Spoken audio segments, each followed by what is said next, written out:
성경이 말씀하는 인간의 실존 어떨까요? 여러분, 그렇게 희망적이지 않습니다. 성경이 규정하는 인간의 모습은 한마디로 말하면 인간은 구원이 필요한 존재라고 말합니다. 모든 인간은 죄가 있습니다. 로마서 3장 23절에 말맞다나 모든 사람이 죄를 범하였다. 죄 없는 사람은 한 사람도 없거든요. 그래서 이런 죄를 가진 인간은 잘 살아보려고 행복하려고 몸부림치지만 쉽게 되지 않아요. 죄 때문에 결국은 무너지고 자꾸만 힘들어지는 망할 수밖에 없는 그런 구조를 가지고 있습니다. 그래서 반드시 구원이 필요한 존재입니다.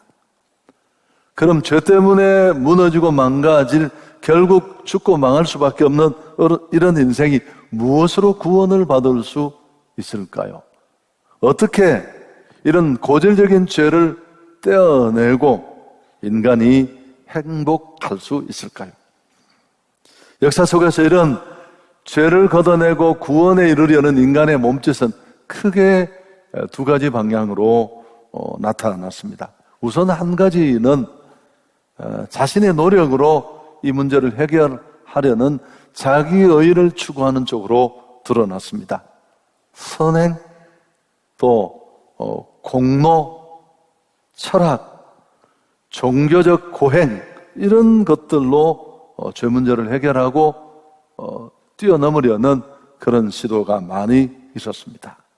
또 한 가지는 이런 인간의 선행, 종교, 철학은 이사야서의 말씀처럼 누더기와 같고 자기 벗은 몸 하나 가리기에도 충분치 않습니다. 그래서 이런 한계를 뛰어넘어 인간 밖에서 또 다른 누군가의 절대자의 도움을 필요로 하는 그런 시도도 많이 있었습니다. 모두가 죄의 급류에 함께 휩쓸려 떠내려가는데 누가 누구 손을 잡아 이끌어줄 수 있단 말이냐? 당연한 얘기입니다. 그래서 물 밖에서, 그 급류 밖에서 누군가가 손을 내밀어 끄집어내 주어야 한다. 절대자의 도움이 꼭 필요하다는 것입니다. 여러분, 바로 이 일을 하신 분이 하나님이십니다. 하나님은 죄 때문에 처참하게 무너지고 노력하고 몸부림치지만 행복과는 상관이 없이 망해가는 인생을 살리려고 그분이 길을 내셨는데 그게 바로 예수 그리스도를 통한 구원입니다. 어느 누구도 그 무엇도 죄로 무너진 인생을 살려낼 구원할 수는 없습니다. 인생을 향한, 이런 인생을 향하신 유일한 해결책을 하나님이 제시하셨는데 그분이 바로 예수 그리스도십니다. 인간을 죄 문제 해결하고 구원으로 이끄는 유일한 길, 그분이 바로 예수 그리스도고 그 예수를 통한 구원뿐입니다. 그래서 오늘 13절에 로마서 기자의 외침을 보십시오. 누구든지 주의 이름을 부르는 자는 구원을 받으리라. 여러분, 부른다는 건 그저 단순히 그 이름을 말하는 것을 의미하지 않잖아요. 그 예수를 알고 믿고 고백하고 신뢰하며 산다는 뜻입니다. 예수님만이 모든 인생 문제의 해결자가 되십니다. 참 구원자가 되십니다. 예수는 그리스도가 되신다. 우리는 너무 쉽게 사용하지만 대단한 표현입니다. 70억 넘는 인류가 앓고 있는 그 수많은 문제, 개인과 각자의 상황이 처한 위치에 따라 문제는 가지가지지만 그 문제의 해답은 바로 예수 그리스도가 되십니다. 우리 예수 믿는 사람은 이 사실을 분명하게 확신하는 사람이고 또 이 사실을 신앙하는 사람입니다. 이게 우리가 믿는 믿음의 핵심에 있는 얘기입니다. 누구든지 어떤 사람이든지 어떤 죄든지 예수 믿으면 해결됩니다. 인류는 예수가 아니면 구원받을 수도 없고 소망도 없습니다. 성경 사도행전 4장 12절 우리 같이 한번 읽을까요? 다른 이로서는 구원을 받을 수 없나니 천하 사람 중에 구원을 받을 만한 다른 이름을 우리에게 주신 일이 없음이라 하였더라. 다른 이로서는 구원을 받을 수 없나니 천하 인간의 구원을 받을 만한 다른 이름을 우리에게 주신 적이 없다. 인간이 죄를 끊어내고 구원과 행복에 기르는 유일한 길이 예수입니다. 여러분, 이 유일신 사상 때문에 기독교는 역사 속에 수없이 많이 충돌하고 박해받고 또 자칫 외부에 비춰지는 모습은 굉장히 편협한 존재로 부처님 또 스님 또 신부가 모여서 같이 커피도 마시고 얘기도 하고 왔다 갔다 하는데 왜 우리는 못하느냐 그런 얘기도 여기에 해당될 수 있습니다. 자, 정리를 해보면 인간은 죄를 가지고 있고 이 죄를 해결하지 않는 한 희망이 없습니다. 그래서 구원이 꼭 필요한 존재인데 인간은 이 구원을 위해서 갖가지 노력을 했지만 해결책이 마땅히 없었어요. 우리 편에서는. 그래서 하나님은 이 문제를 해결하기 위해서 그리스도라는 해답을 우리에게 주셨습니다. 인생은 이 예수를 믿음으로 자기 죄를 해결하고 구원에 이를 수 있습니다. 근데 이런 일이 실제로 일어나려면 죄 가운데 있는 인생에게 죄가 제거되고 구원으로 돌아오는 이런 변화가 일어나려면 반드시 뭐가 필요합니까? 누군가가 이 얘기를 해줘야 돼요. 예수가 그리스도가 되시고 인생은 다 죄가 있고 죄를 해결하지 않으면 죽음과 절망, 심판, 망할 수밖에 없는데 이 구조를 깨는 건 인간의 노력으로는 안 된다. 어떤 선행, 공로, 종교 다 어렵다. 그들도 사람이니까. 오직 예수만이 이 문제를 해결할 수 있다. 여러분, 이 기쁜 소식, 이보다 더 굿뉴스가 어디 있습니까? 이 소식을 누군가가 전해주고 들려줘야 됩니다. 14절이 그 내용이에요. 함께 읽습니다. 그런즉 그들이 믿지 아니하는 일을 어찌 부르리요? 듣지도 못한 일을 어찌 믿으리요? 전파하는 자가 없이 어찌 들으리요? 누구든지 주의 이름을 부르면 구원을 받으리라 고 했는데 믿지도 않는데 어떻게 부르고 듣지도 못했는데 어떻게 믿고 전파하는 자가 없는데 어떻게 들을 수 있느냐는 겁니다. 예수의 이름만 부르면 믿음으로 구원을 받는데 어둠 속에 살아가는 그 무지한 많은 사람들에게 예수 그리스도로 말미암는 구원을 누군가가 들려주어야 돼요. 여러분, 이 과정은 그 무엇으로도 그 어떤 것으로도 대체되거나 생략될 수 없어요. 할렐루야. 이게 오늘 설교의 너무너무 중요한 부분입니다.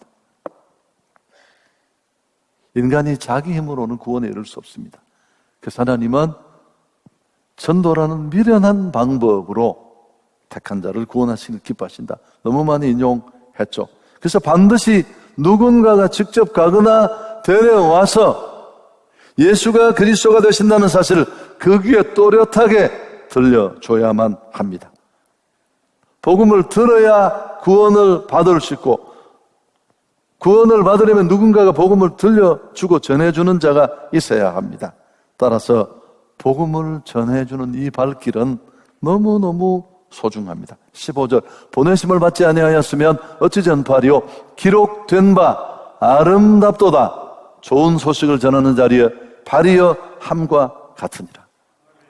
여러분, 전도자의 발길이 아름다운 이유가 여기에 있잖아요. 죄로 완벽하게 죽을 수밖에 없는 인생에게 살 수 있는 기쁜 소식을 전하는 발길이잖아요. 성경의 표현대로라면 우린 귀찮게 여기고 부담스럽게 여길지 모르지만 천하보다 더 소중한 영혼을 살리는 이 가치 있는 이 일이 천사도 허무할 일이 오늘 구원받은 우리에게 주어졌습니다.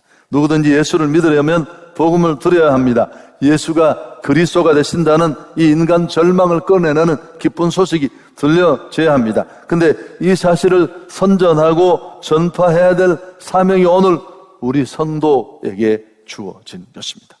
왜? 우리보다 더 효과적으로 이걸 설명할 수 있는 사람이 없어요. 우리가 이 예수를 먹고 이 예수를 만났고 이 예수를 누리고 그 예수가 내 삶에 주신 은혜가 우리 안에 그대로 있으니까요. 여러분, 사실 우리 예수님도 이 땅에 오셔서 인생의 문제를 해결하기 위한 구주로 오셔서 십자가를 지신 분입니다만은, 십자가 지시기 전에도 이 천국 복음을 열심히 전파했습니다. 마치 우리가 이렇게 하라는 듯이 한 번도 하나님이신 그분이 이 자기 사명을 망각하신 적이 없었습니다. 저는 이 마가복음 1장 38절에 참 도전을 많이 받는데요. 이르시되 우리가 다른 가까운 마을들로 가자. 거기서도 전도하리니 내가 이를 위하여 왔노라. 이 앞부분을 읽어보면 밤늦게 하루 일정을 마치시고 숙소에 당도를 했는데 예수님 계신 그 문 앞에 또 귀신 쫓아내고 병 고쳐주고 만남과 도움을 요청하는 사람들이 인산인해를 이루었습니다. 대충 그들의 필요를 다 채워주고 이분은 많은 병자들을 치료하시고 사람들이 예수님을 따라다니고 슈퍼스타였습니다. 그렇지만 예수님은 그런 인간적인 만류를 단호하게 뿌리치시고 다음 스케줄을 따라 움직이면서 그분이 내뱉은 말입니다. 가야 할 곳이 있고 복음을 전해서 살려야 될 영혼이 있는데 나는 그 길을 가야 한다. 총총히 가셨습니다. 실제로 예수님은 온 갈릴리를 다니면서 회당에서 복음을 가르치셨는데요. 갈릴리는 넓은 지역은 아니지만 그 당시 여러 가지 이동 수단을 생각하면 굉장히 부친 일이었습니다. 도보로 해야 했잖아요. 요세푸스의 기록에 의하면 갈릴리에는 240개의 도시와 마을이 있었는데 적어도 15,000명 이상의 사람이 살고 있었습니다.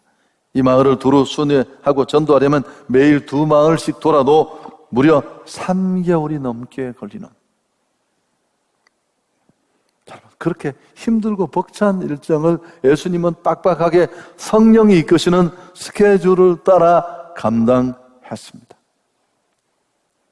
이 예수의 복음을 받은 사도바울이 다메섹으로 가는 길에 부활의 주님을 만나고 멈춰 두었습니까? 아닙니다. 장가 결혼하는 거 다 포기하고 그 복음을 소아시아와 유럽까지 전했습니다.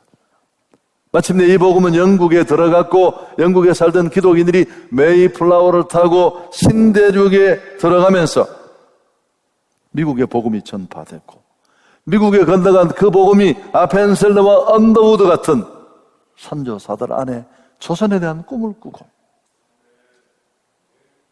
이 가난과 우상에 찌든 나라에 100수십 년 전에 들어와서 피 뿌려 복음이 전해졌고 선교 묘지가 바로 우리 가까운 곳에 있잖아요. 여러분, 전하는 사람이 있기에 그 복음이 여기까지 온 줄 믿습니다. 우리가 무슨 FM 라디오 듣고 했나요? 여러분, 누가 예수가 그리스도라고 알려주었어. 지금 오늘 내가 예수 믿고 이 자리에 있는 것입니다. 여러분, 이 구조는 지금도 흘러가고 있습니다. 우리 모두는 구원이 끝이 아니라 축복의 통로로까지 나아가야 합니다. 모든 인생은 예수로 구원을 받습니다. 왜 빨간 글자로 봐요? 여러분, 모든 인생은 큰 차 탄다고 되는 게 아니에요. 며칠은 좀 편안할지 모르지만 1, 2년은 폼이 나고 그럴지 모르지만 모든 인생은 예수로 구원을 받습니다. 천하 인간의 죄를 끊어내고 구원을 줄 만한 다른 일은 없습니다. 이게 진짜 모든 인생 예수로 구원을 받는다는 게 확실히 내 안에 믿어지고 사실이라면 어떻게 해야 될까요? 나만 알고 입 콕 다물고 옆에 사랑하는 사람 죽든 말든 지하 지옥을 가건 말건 상관하지 않고 침묵하나요? 그럴 수 없습니다. 소중한 사람들에게, 내 사랑하는 가족들에게, 내 지인들에게 나는 이 소식을 전해야 할 줄 믿습니다. 우리의 대적 사단도 잘 알고 있다 그렇죠? 이거 우리보다 더 잘 알아요. 예수 만나서 정말 그 예수를 마음에 모시면 이제 더 이상 예전처럼 마음대로 끌고 다니고 죄를 근거로 인간을 지옥까지 처참하게 밀어넣을 수 없다는 것을 너무너무 잘 알고 있습니다. 가만히 있겠습니까? 수단 방법 가리지 않고 어떻게든지 막으려고 애쓸 것입니다. 바울이 늘 기도 부탁을 했습니다. 골로새서 4장 3절 우리가 또 한번 읽을까요? 또한 우리를 위하여 기도하되 하나님의 전도할 문을 우리에게 열어주사 그리스도의 비밀을 말하게 하시기를 구하라. 내가 이 일 때문에 매임을 당했다. 그 또 한 가지는 강권한 겁니다. 이런 영적 배경을 알았다면 사정 두지 말고 조금은 밀어붙여야 돼요. 고상하게 선택하십시오. 결정하십시오. 그건 복음 듣고 하고요. 당장은 심하다 싶어도 먼 훗날 오래 고맙고 감사하다는 얘기를 들으려면, 여러분, 저도 내 전도하는 친구가 신사적이었다면 여기까지 못 왔을 수 있어요. 물론 하나님은 또 다른 방법으로 이끄셨겠지만, 누가복음 14장 23절, 주인이 종에게 이르되 길과 산울가로 나가서 사람을 강권하여 데려다가 내 집을 채워라. 24장 뒤에 보면 잔치 배설하고 사람을 초청했는데 뭐 밭을 샀다, 소를 시험한다, 장가를 갔다, 다 이 핑계 저 핑계 됩니다. 원래 1차 초청에 오겠다고 다 한 사람들입니다. 이스라엘은 2번 초청을 하거든요. 바로 직전에 또 한 번 초청 때 이렇게 말도 안 되는 얘기를 하는 겁니다. 일면 타당성이 있어 보이지만 조금만 들여다보면 다 핑계에 불과합니다. 우리 영적 초청에도 이런 지금까지 경험으로 보면 다반사였습니다.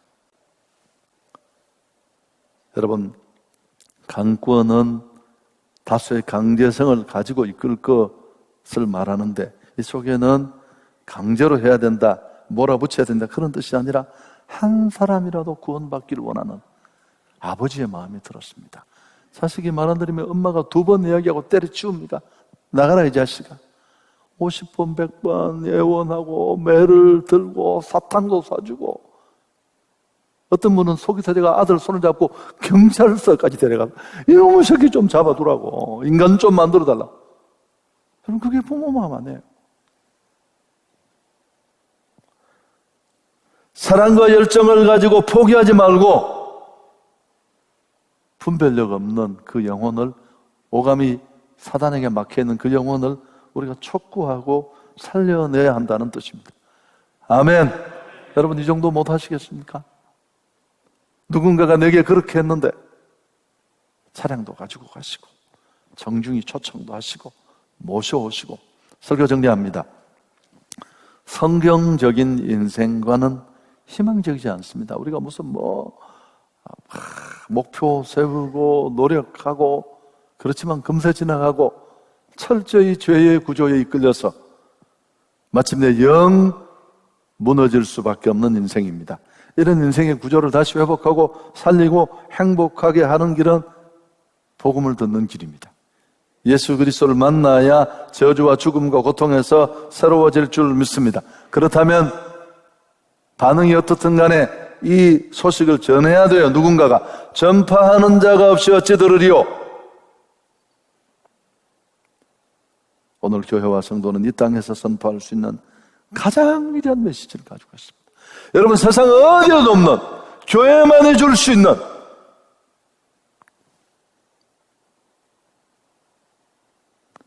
가장 위대한 메시지. 그건 예수가 그리스도 되신다는 복음입니다. 여러분, 교회의 위기는 다른 위기가 아니라 정체성의 위기예요. 교회가 뭘 하는 것이고 어떤 가치 있는 것을 가지고, 무너지는 인생도 마찬가지잖아요. 신이 그에게 준 고유한 기능이 있고 자리가 있고 달란트가 있는데 딴 사람 쳐다보면서 위축되고 좌절하고 주눅들고 피해의식에 빠져있고, 죄에 묶인 인생, 사단의 거주를 잡고 있고 쩔쩔매며 신음하며 죽어갑니다. 사는 것도 호락호락하지 않지만 죽으면 더 큰 고통을 그들에게로 가져다 줍니다. 이들의 진짜 필요, 정말 절실한 게 뭘까요? 바로 예수요 복음인 줄 믿습니다. 제가 그랬잖아요. 코로나보다 더 치명률이 높아요. 전파율 100%, 치명률 100%. 우리가 예수가 그리스도의심을 전하고 선포해야 할 줄 믿습니다. 여러분, 행축에 와서 그거 한번 듣고 결정은 본인들이 하는 거예요. 경고를 하고 그 다음에 우리가 어떻게 못해요. 어제 신문을 보니까 뉴질랜드, 또 슬로베니아, 무슨 대만, 라오스, 베트남 같은 이런 나라들이 코로나 종식을 선언할 때가 됐대요. 한국의 상황과 빗대어 설명했습니다만 한번 제가 예를 들어보겠습니다. 이 중에 어떤 한 나라가 몰래 백신을 개발해서 자기들끼리 먹고 병을 싹 나고 입을 이렇게 싹 닦고, 이거 어떻게 되겠습니까? 아마 난리가 났을 거예요. 마지막 얘기입니다. 지난 주간에 좀 슬픈 얘기 하나가 신문에 실렸습니다. 한국의 쇼트트랙 국가대표를 지낸 노진규라는 선수가, 이게 2013년의 일이에요. 벌써 골육종이라는 그 암 선고를 받고 투병하다가 사망을 했습니다.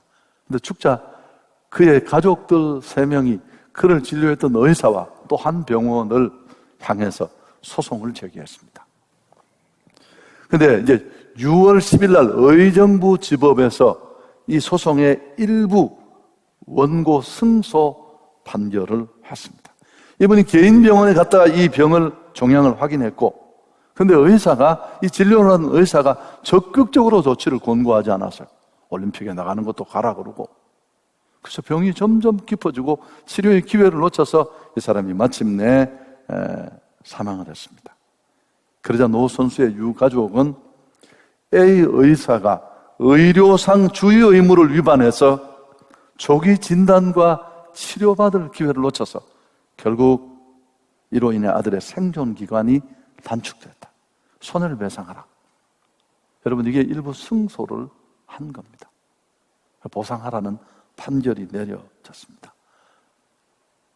아무 생각도 없으세요? 의사가 심각한 환자의 암을 확인하고도 올림픽에 나가는 것도 방치하고, 그가 앓고 있는 그 병의 무게만큼 강하게 의사로서 권고하고 경각심을 깨우쳐 주지 않았습니다. 에스겔서 3장 18절에 이런 말씀이 있어요. 가령 내가 악인에게 말하기를 너는 꼭 죽으리라 할 때 내가 깨우치지 아니하거나 말로 악인에게 일러서 그 악한 길을 떠나 생명을 구원하게 하지 아니하면 그 악인은 그의 죄악 중에서 죽으려니와 내가 그의 핏값을 내 손에서 찾을 것이다. 너 치료 꼭 받아야 돼. 너 절대 올림픽 나가면 안 돼. 그리고 나가는 건 지 책임이에요. 여러분, 이 심각성을 충분하게 설명하지 않아서 소송받아야 되죠, 당연히. 일부이긴 하지만 우리 모두가 공감할 수 있는 의사로서의 주의 의무를 성실하게 행하지 않았다는 것. 여러분, 우리에게 주어진 일입니다. 여기까지가 우리 일입니다. 정말 사랑하는 관계 속에 있는 사람들에게 내가 줄 수 있는 최고의 선물이 뭘까요? 그 선물을 우리가 가지고 있습니다.